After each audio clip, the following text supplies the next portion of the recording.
Sara Duterte can live without confidential funds pero bakit hindi pa rin wini-withdraw ang request na CIF? Para sa buong kwento, mag-follow sa page mga ka-trendy.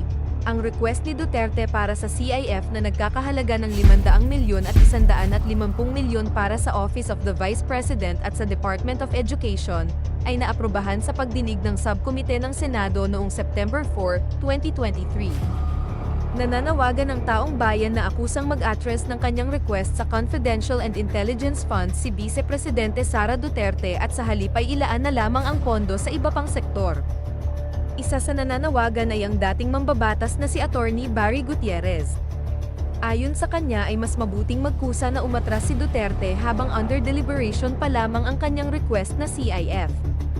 Tumatak din sa taong bayan ang sabi ni Duterte kay Senador Risa Hontiveros na kaya niyang mabuhay na walang confidential funds. We can live without confidential funds. We can live without confidential funds. We can live without confidential funds.